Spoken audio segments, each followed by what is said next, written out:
The first question is science and spirituality compatible with each other or conflicting with each other? It is compatible with each other, definitely.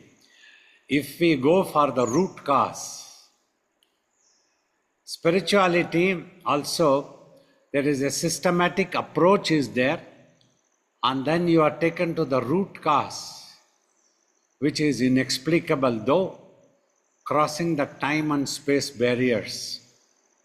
In science also, if one wants to go, so they have to cross the time and space barrier and go for that.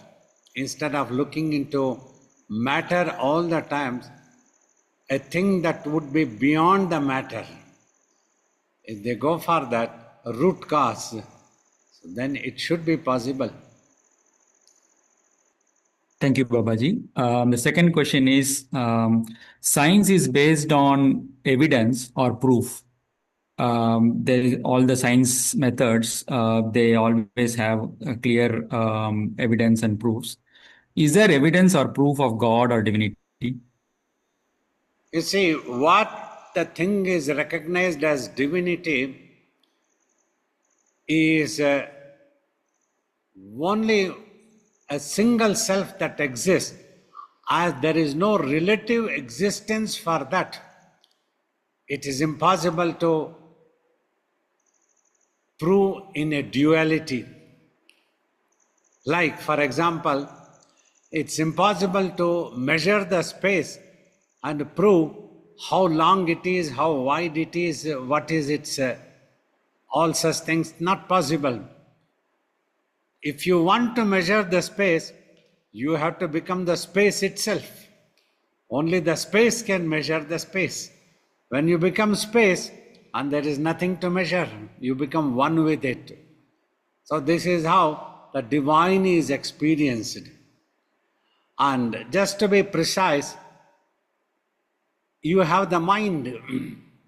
Everybody recognize the thoughts and visions that are in the mind. But hardly anybody would bother what the mind itself is.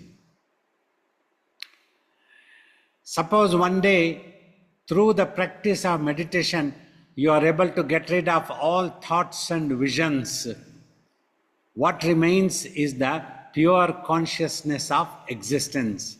And that is infinite form. You cannot show it to anybody. Like, you can talk about the thoughts and visions that are in your mind, but you cannot show your mind what is its shape, what is its color, how does it exist. Nobody has seen it in naked eyes. Yet there is a mind. This is possible to experience because mind is made up of consciousness and energy. Now also you see, when I am talking, if you apply your mind onto me, then you will become aware of what I am trying to convey. Otherwise, your mind can run away anywhere else and you might be physically sitting there. So that means that mind has the capacity to get applied and become aware of. So now, to make it aware of itself, you need to remove that mind from its attention to its imaginations, that which are in the form of thoughts and visions. When through the practice, when you just watch and do not get analyzing or judgmenting the thoughts and visions, then all thoughts and visions disappear, and one day you will find an infinite form. But only clue is the consciousness of existence will be there. Now also I tell, for further understanding, amongst the millions of thoughts that you have in your mind, one is not a thought or not an imagined substance, which is the reality, is the consciousness of existence, of your own existence. You always have the feeling that you exist. But just now, because of your preoccupation with your imagination, you are unable to locate from where is it coming. Some people, you might recognize yourself as the body or the mind, But exactly, nobody knows where the location. With the location of the mind also nobody knows. You can locate the brain and study the brain, but nobody knows the mind. People may even refuse to recognize some people as they are unable to see it, but they have a mind. This much they can understand and recognize. So now, if the mind, which is infinite, is like a microspeck or a small droplet, its ultimate truth, its origin, the ocean, or ocean is an example. Symbolically, we are telling for sake of understanding. Its ultimate truth is the right word, perhaps, is what is recognized as the supreme consciousness of existence and divinity. Because simply try to understand whatever your mind has created, it is all in your mind only. And for that things that which has been created in your mind by the mind is like a divine. Anytime mind can withdraw that which it has created, and it can change the course of the story that which is playing in your mind. You can do anything with that one. So these are some of the examples I'm trying to give, a clue. So if anybody can go through this, they can realize what divinity means, divine is. That which is, in my opinion, what we learned from our gurus in Gayatri Mantra, one of the most ancient mantras composed by sage Vishwamitra, who was a great self-realized soul. In that he says, Ki Bhur Bhuva Swaha, it is spread in all the worlds, above this earth, below this earth, and on this earth. Ancient times they called the ultimate truth, divinity, as a tattva, means simply that. That was such an awesome experience. Just like I keep telling, you can call the room is void with space or the room is filled with space. Depending on your attitude, it will appear to you. Zero as the absolute, absolute as the zero. Both has no beginning and no end. So that is how it is recognized. And when this is experienced, that says, okay, this is divine in nature, because if your mind can adopt the remembrance or meditation of that truth in your mind, then your mind becomes quiet and merges with that self, ultimate truth, achieving supreme peace. It can wash away all your unhappiness and sins. One needs to understand what sins means here. Sin is not the sin that we have adopted in this world. It is always one set of justice for me, another set of justice to others. But here sin means any imagination in the mind which has kept the mind away from its true self, in the forgetfulness. So that is to be considered as sin, means a grave mistake by which you put yourself into an ugly situation. When you forget about yourself, you become so miserable, which is not necessary. So like this, some of the basic points to understand the divinity, we tell, as your question was asked, is divine exists or not? It is there. But which way you have to existence, you have to experience. A guru can guide, become a torch bearer, inspire. This is how you have to go. First, you need to rectify where you are engaged to. You are preoccupied somewhere else. You remove that preoccupation, then your attention will go, then catch hold of this consciousness of existence. Then that will get absorbed into that and the truth will be experienced.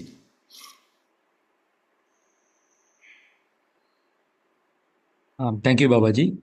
The next question is, the scientific method is based on logic and reason. Is God or divinity logical? It is beyond logic. As I told, it is not single personality sitting anywhere in the space. If that was the case, then it could have been proven and tried to reach that, or requested God to come and prove himself that he exists. Divinity is not like that. Just like I was explaining, the form of the mind, how infinite it is, Nobody has seen it in naked eyes. So you cannot explain only through some point. It has to be individual experience. A guru guides.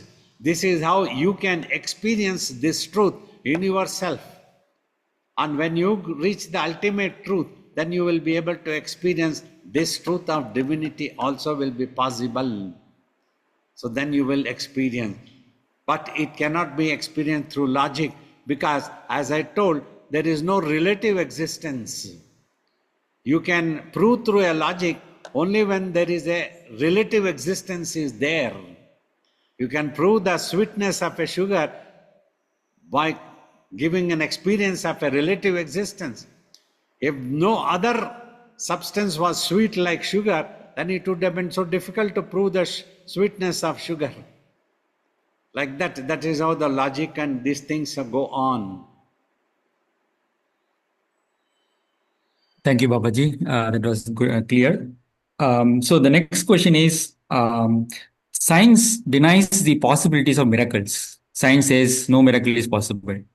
But we know from Swamiji's life that there are many miraculous incidents. We know personally, we have heard and seen many saints providing, creating, doing miracles. So the question is science wrong?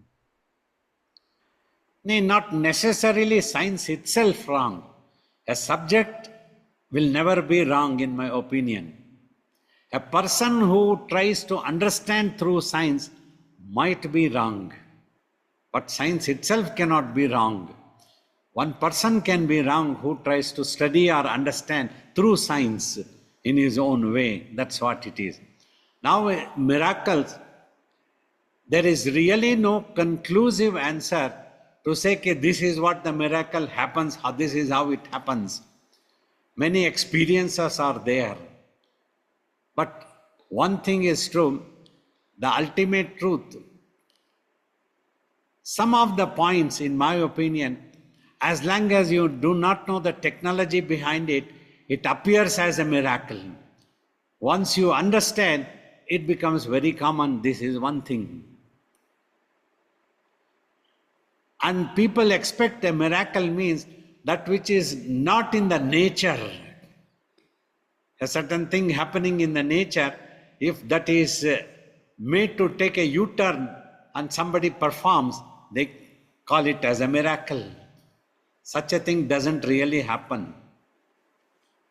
In spirituality, we do not go for miracles like that. In my opinion, your efforts can bring in miracles. But however, it is the experience of some people, like our own Guru, having had the vision of a Jangama sage who appeared from a fruit, and that Jangama sage made him to sit for tapas. When people ask me questions, whereas Swamiji as an young boy of 14-year-old saw that manifestation of Jangama sage from the fruit, other friends of his who were also there, who were having a bath in the canal bund and playing, they did not have any vision of that. They did not see any Jangama sage appearing.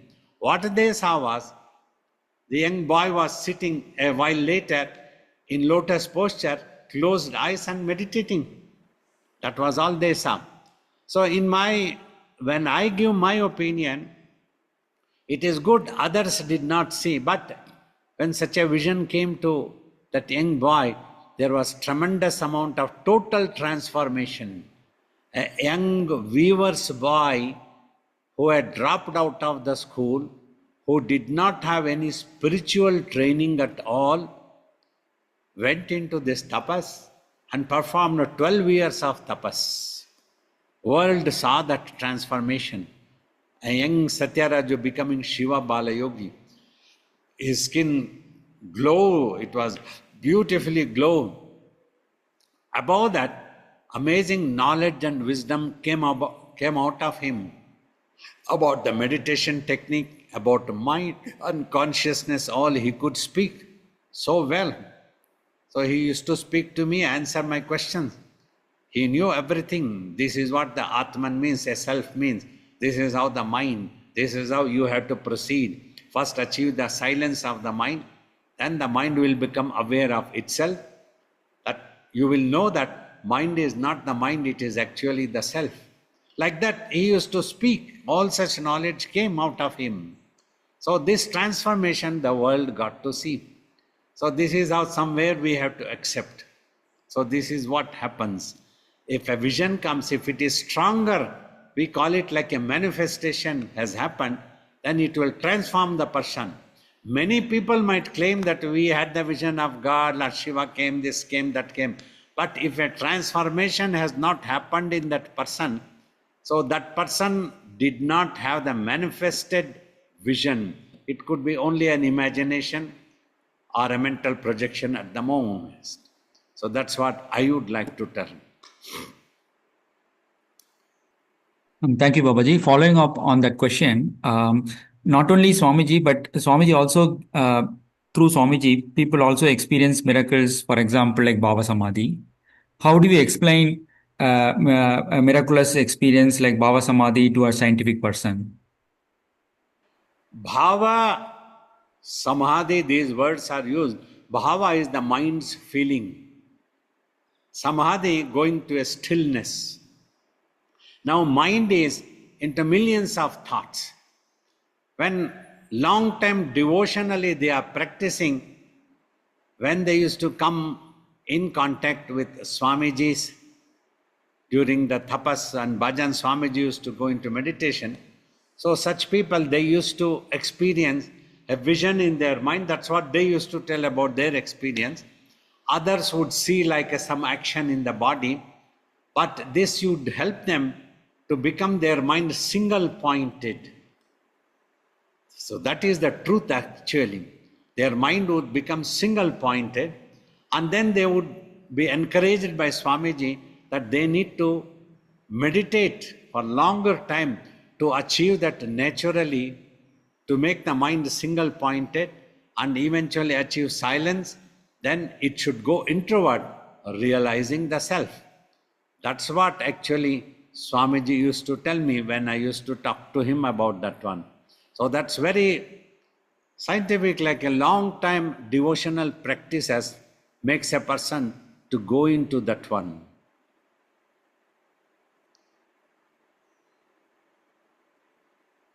Oh, thank you, Babaji. The next question is, science, in the scientific method and science, there is no concept of faith. The science doesn't admit that there is a faith, and they always rely on, as we already said, logic, reason, evidence, proof, etc. Whereas Babaji has said several times that faith is necessary in the spiritual path. So, comparing these two statements, should we take that through a scientific method, we cannot go to spiritual path? Say, in my experience, you have a mind. Whenever the mind becomes concentrated, giving up its millions of thoughts, when it becomes concentrated, it goes introvert and touches its origin, that which is recognized as the divine. So then a grace can flow in. This is what the experience. Just like you touch an electric wire and it will give you electric shock. That giving up electric shock is an automatic activity. You touch, then it will give you shock. The same way, faith is taught in Bhakti Marga so that your mind can become more concentrated, single pointed, get connected to its origin. So this is what is the process that has to happen. However, it cannot be guaranteed that any one single person, it depends on that single person's total faith. Only then a wonder can happen. Even Ramakrishna Paramahamsa said, all gurus have taught, faith in the name of Lord can work wonders. Though there may not be a conclusive answer, but this is what the process we have observed. And definitely it is possible. If you develop such 100% faith, so such things can happen. if it touches the divinity introverted, because mind is connected to its origin, that is divine.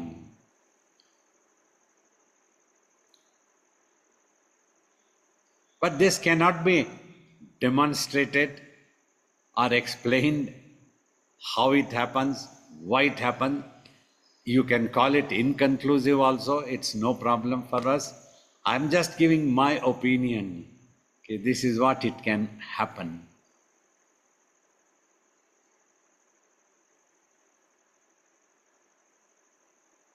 Okay, thank you, Babaji. The next question is one of the most successful scientific theory is the theory of evolution.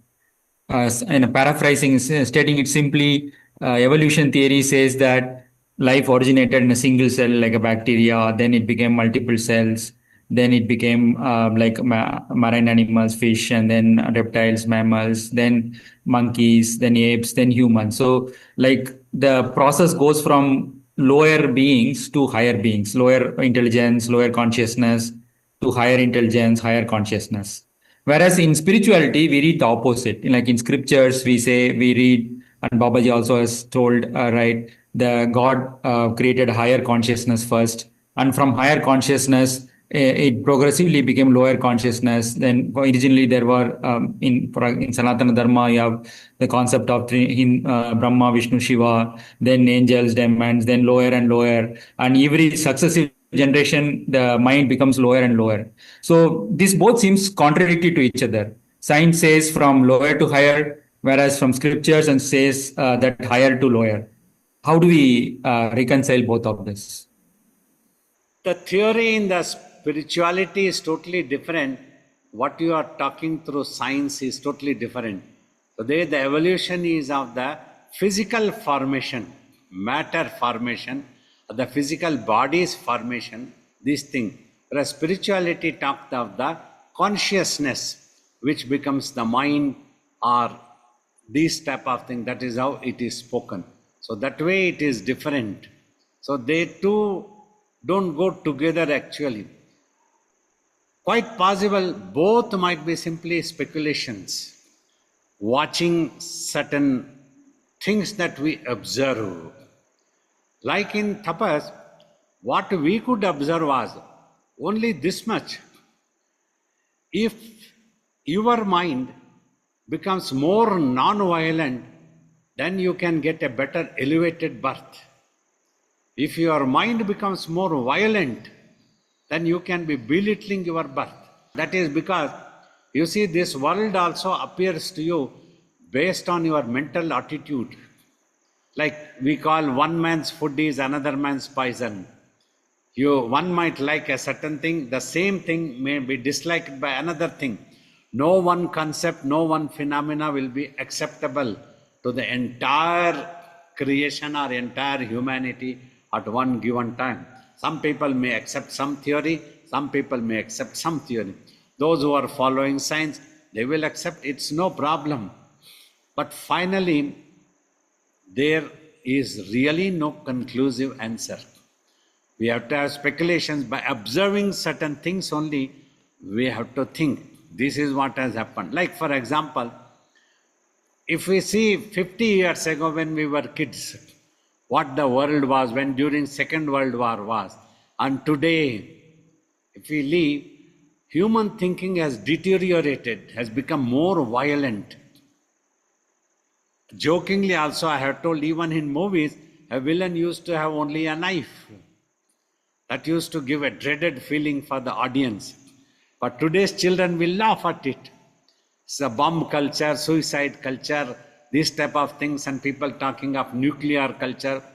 So the thinking has deteriorated. So based on this only, things like the Kali Yugas, all these things would have been formed. That's what the humans are thinking. There used to be at one time, a verbal utterance was good enough. Now, even a written agreement also, it's difficult to prove in the court of justice sometimes. So these things are happening. That's what means the human thinking, how it is deteriorating. So that is different things. What scientifically has speculations is the formation of the bodies, and what this spirituality talks is that the consciousness going into different thinking, it's elevated thinking and deteriorated thinking. That's what we have been talking about. Finally, I would say that in both ways, it is inconclusive. Nobody can say, only by observing certain things we can speculate that this is likely to have happened, likely to have happened. So like in science also, we keep reading protons, micro, this, that, so many things, and they come across certain new thing. When they do not know what it is, they call it simply ether, and they try to call it God particle also. Then everybody forgot about it. Really, nobody is able to make out what the actual truth is. Sometime a scientist was talking to me and told Einstein had some idea.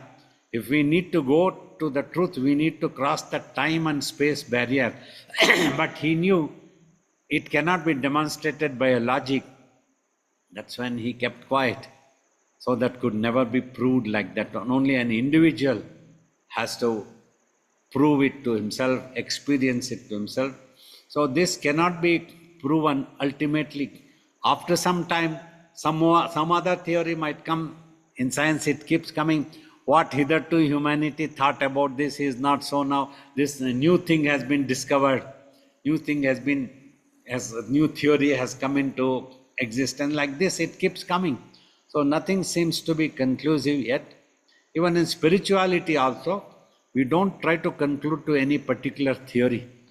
Simply we try to teach that if you cleanse your mind, quieten your mind, you can experience the ultimate truth of how you exist as the immortal soul. You know yourself. So this is what we try to teach. More than that, we don't get involved into any particular theories. This is the truth, this is how it happened. Nobody can tell. Many times when people have asked me question, how and when did this started at all? It is really inconclusive, impossible to tell how it happened. It's just like that, we have to speculate only. Nobody can find out the truth. That truth is such amazing wonder that you go on researching, something new will always come out, something new will always come out. So better to accept that things are really inconclusive. Thank you, Babaji. The next question is very similar to the previous question, where in science, essentially the archaeology, they say that the Earth is 4.5 billion years old, and then you have the archaeologists have discovered like dinosaur skeletons 100 million years old, whereas they're not human skeletons are discovered only like maximum 2 million years old. So it looks like many other animals, reptiles like dinosaurs and other animals came much before humans, and humans came in the last. Again, it's very similar to the previous question, but does it mean that God created these animals first, way before humans? Really, nobody knows what the truth is. It's better not to go for these things. You have to speculate. When you see a certain thing, based on that, they consider the age of a stone, the age of the earth, like this. They have to speculate. They have to go into this. Nobody was there when the creation started to tell that I was there and I saw how God was creating. Nobody can tell this one. So it is all inconclusive. In spirituality, we do not go for these theories and try to tell. At least in my opinion, I don't go for this. You just, as soon as possible, when the present physical body is available, you have one chance to know your real self. You get rid of all the thoughts and visions that are in the mind, means the imaginations that are, you try to cross the barrier of imagination and look for the truth of existence. Like, for one sentence, Adi Shankara tells, when you come face to face in your consciousness, and when that consciousness of yours is not into any type of imagination, know that existence as the truth. This is what spirituality teaches. This is what we all advocate. Go for the actual truth of your own existence. The rest is all you can keep speculating, you can keep talking, you can ask any teacher, any guru. They would not say that they don't know anything. They would like to say, yeah, this is how it happened, this is how it happened. And the followers will have to believe it, that is all. So what we used to hear only, we used to talk. But I have always told in my talks, finally it is inconclusive only.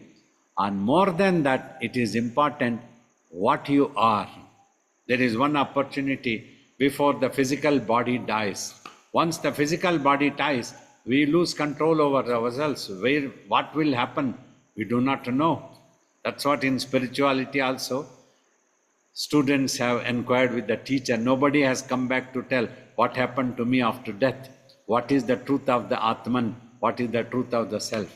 So that can be discovered through this mind, which has the consciousness of your existence, is possible when you go for that. So that is what is most important. And these theories keep happening. You can follow either through scientists or anyone, it's no problem. It's all the same. Simply terminology changes, that is all. Through that also, whatever truth has been come, so people believe is no problem. But it will change, the theories will change. So nothing is conclusive finally. Nobody was there when such a thing happened. A popular belief has to happen.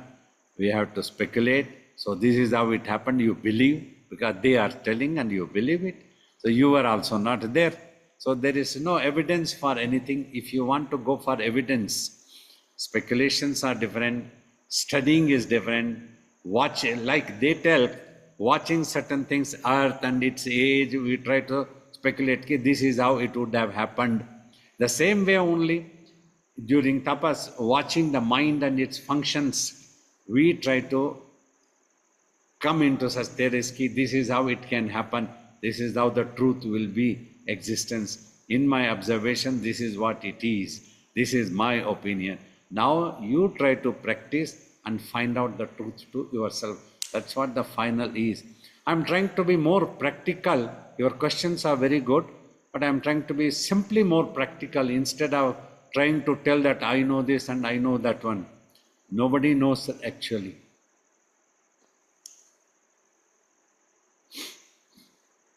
Thank you, Babaji. One next question. One of the most advanced science and technology today is artificial intelligence, what they call AI. And many scientists, Nobel Prize winners, they all claim that there is very soon, like within next few years, maybe even this year, next year, they will do what they call AGI, artificial general intelligence, which is like a consciousness similar to a human being with all the intelligence and the abilities of a human being. So the question is, Babaji, is consciousness possible to create in a computer or laboratory? I don't think so, not in my opinion, because consciousness never came into existence. It has always existed. Through consciousness, you can try to create something. Like anything that comes. See, we are common people. First, Google came, GPS came, then AI has come. Anything. Finally, it is the human mind which needs to use the things. It will not tell which has not been programmed. It says you talk in a strange language which it doesn't understand. It will say, sorry, I don't understand your language. Like that, artificial intelligence also will tell the same thing. Finally, what is it is, all the things that is discovered and coming into existence is welcome and good, but we need to take care of our human minds to be more under control so that we don't go into a greedy situation, we don't go into a cutthroat competition. We try to utilize whatever we discover as the source in the nature. It can be amazing. The speed can be amazing. The speed. So one time it was there, we used to travel in a bullock cart or a horse-drawn chariots, but today we are able to travel at 1,000 kilometers per hour speed in the air. More speeds, they are trying to do research. So like this, artificial intelligence has also come. It will keep coming, new things keep coming, more faster, more faster. You say, do you remember, first we heard about the megabytes, then gigabytes came, then terabytes came. So like that, it keep increasing. Now a small thumb drive also has so many terabytes type of thing. That increases. So nature is such an amazing, illusory thing, and there is no end for this miracles. This is all the miracles you come across and you are able to create. But finally, it is the human mind which needs to have a control over that one. See, we create a machinery like a railway engine or a flying machine, but we need to have a control. If we lose control, the same machine can become a killing machine for us, can be so dangerous. So artificial intelligence is coming. Many experts have commented also that this can create havoc in the world. It can wipe out human efforts at all totally. Humans might lose their job and humans will lose using the brains also. What 50 years ago the kids learnt of mathematics, today the children, nobody bothers about such learning things. They simply press a button, go to calculator and this and that type of thing.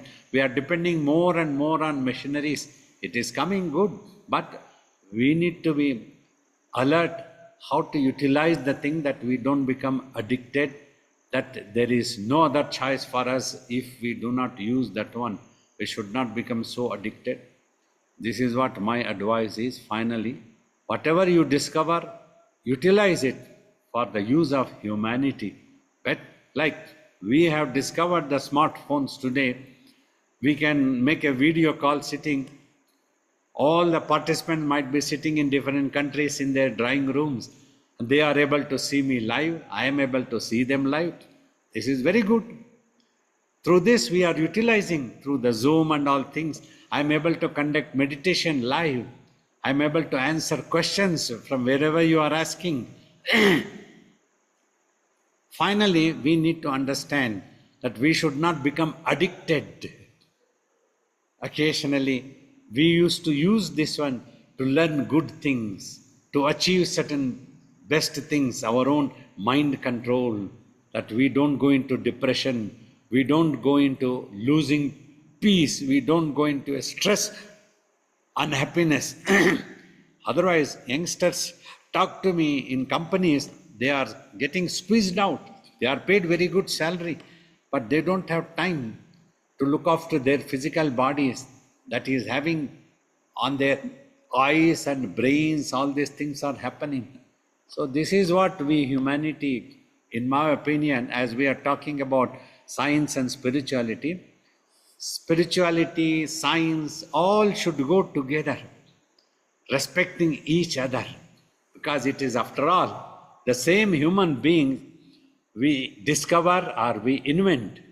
Whatever we have discovered or invented, it should be useful to humanity, useful to preserve all, look after all fellow creatures also, useful to preserve this earth, sun, like this, not to destroy the earth. It should be useful.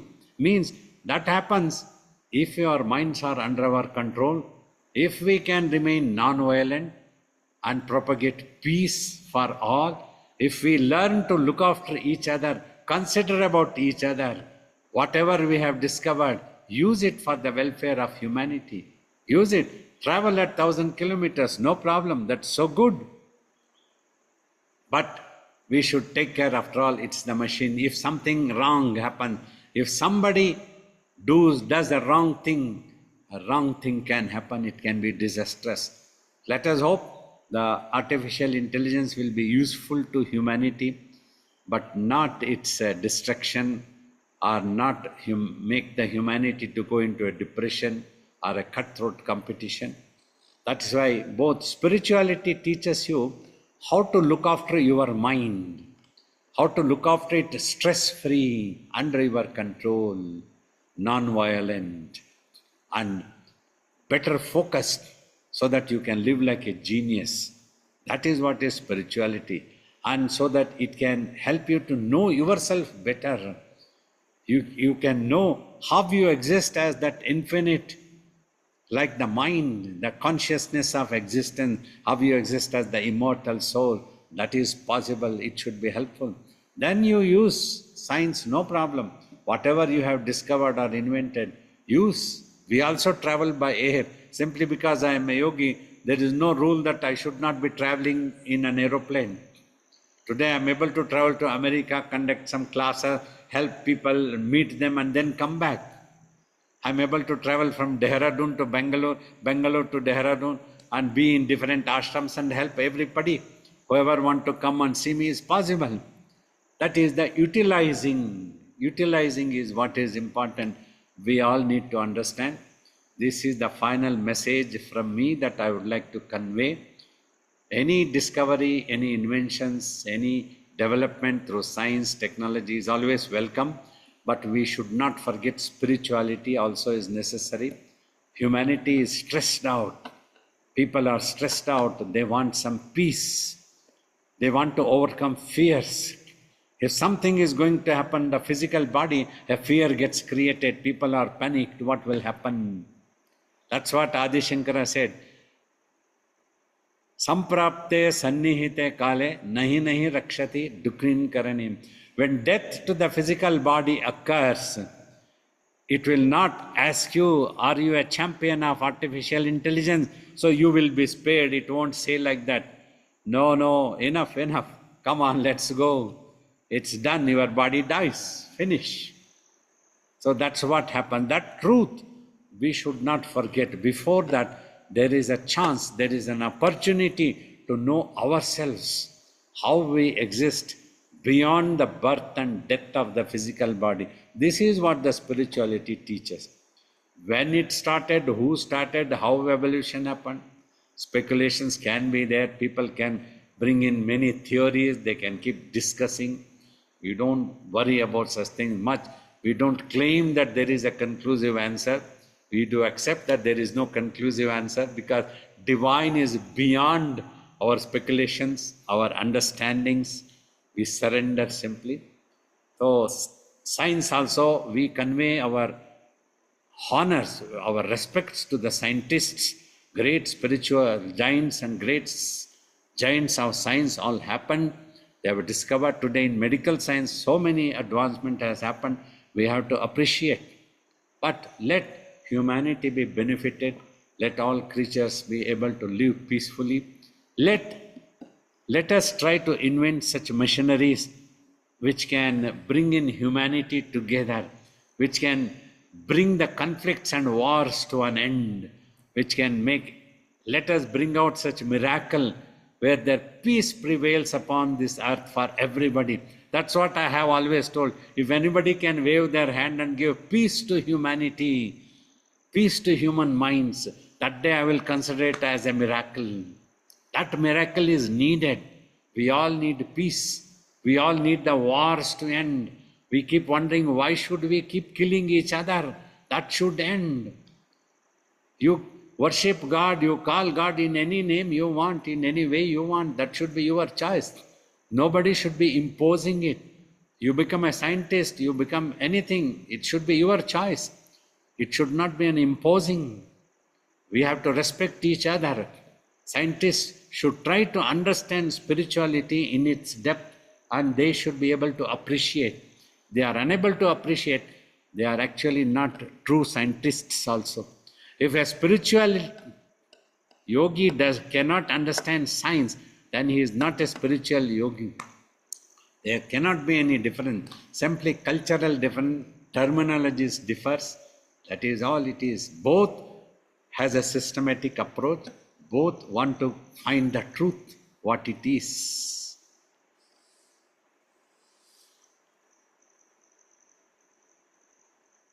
Thank you, Babaji. My last question. So finally, can we finally say that science alone cannot provide the answers to fundamental questions of fundamental problems of life and humanity, and we need spirituality for solving these fundamental problems? Yeah, definitely. That's what I was trying to tell. You see, apart from the things that the science has created, has discovered, that's very good. Beautiful knowledge have come into existence. How the earth rotates around the sun, how the solar system, Milky Ways, galaxies, everything is wonderful. But humanity is undergoing depression, stress, conflicts, mistrust, dislike to each other. One wants to outwit the other by cutting a throat. Humans are not becoming matured that let all of us live happily and peacefully. I would like to repeat the thing that I read in a science magazine 50 years ago as a college student, a scientist telling, like, this is important to understand. Earth always have had and will have enough resources to meet the need of humanity, but not its greed. We need to overcome the greed. We can overcome the greed only through spirituality. There is no such machinery that you take a smartphone like and you press the button and you overcome the greed. Things doesn't happen like that. A person is so depressed and he takes a smartphone and he presses the button and he achieves peace. It doesn't happen. Not without suppressing the brains. You must be able to achieve peace. That's what I'm talking. So these things, spirituality only can teach you. It naturally helps you to control the mind, make it recede without harming the health of the brain, so that you can live a normal life. So that's why both science and spirituality must go together. We need to learn to respect each other. We need to overcome conflicts, that is necessary. We should stop talking double standards. We should talk transparently.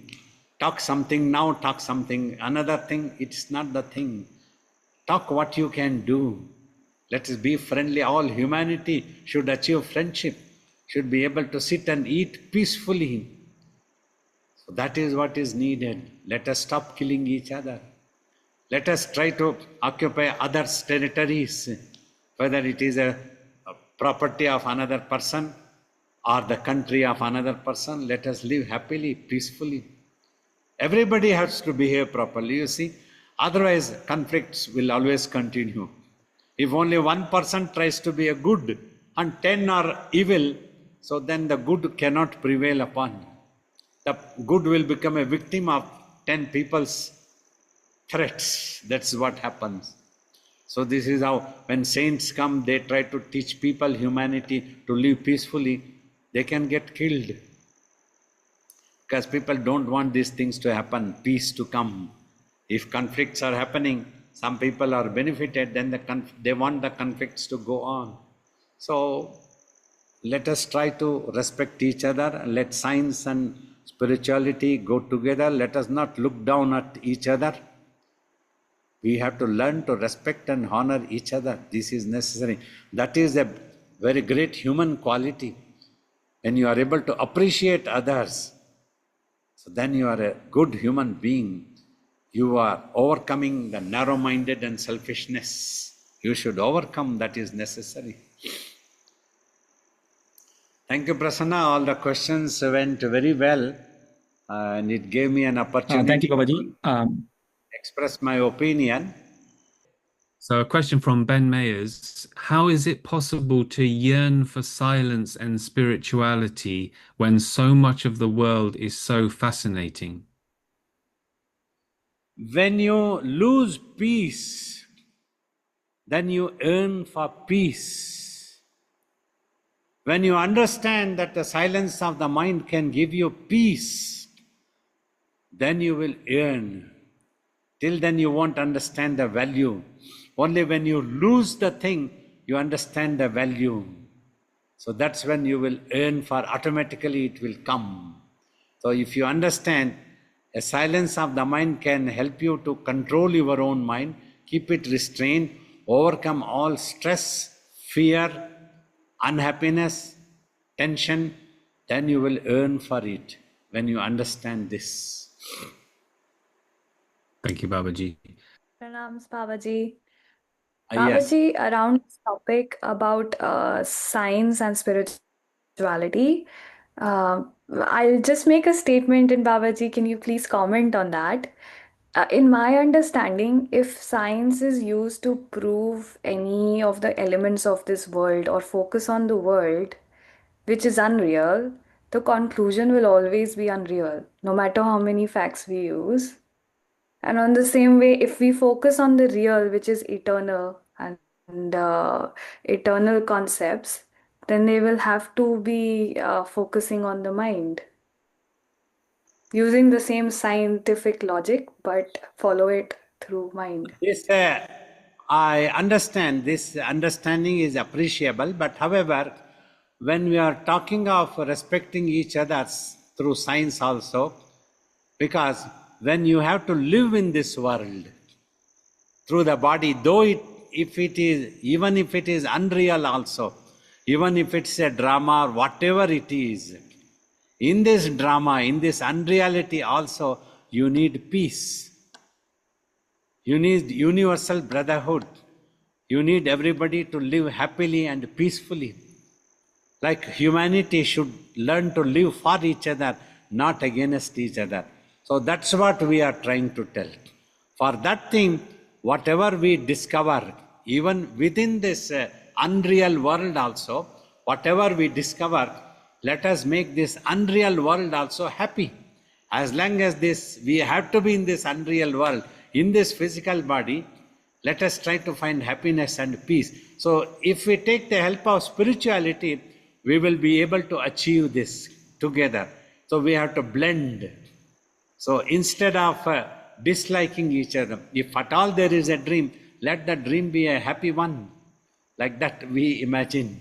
So finally, when we go for our real self, then we will understand at that stage that we need to go for a permanent entity to obtain a permanent happiness. That's what the teaching is.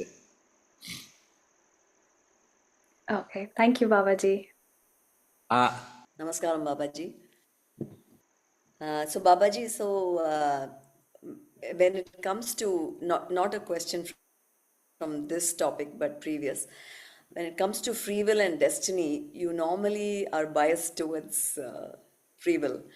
So my question is, when, like any other materialistic endeavors, if even in spiritual endeavor, if we are always focused on I am doing it, I am achieving something, then isn't that boosting our ego only? And at some point, don't we have to be humble and say that I might be putting in the efforts, but really the grace of God coming as destiny is what really gives me the results?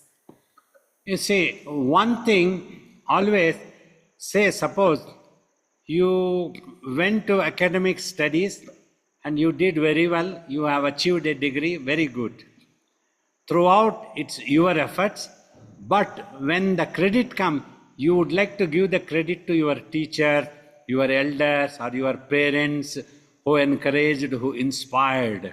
So that is what is needed. That is the culture that gives.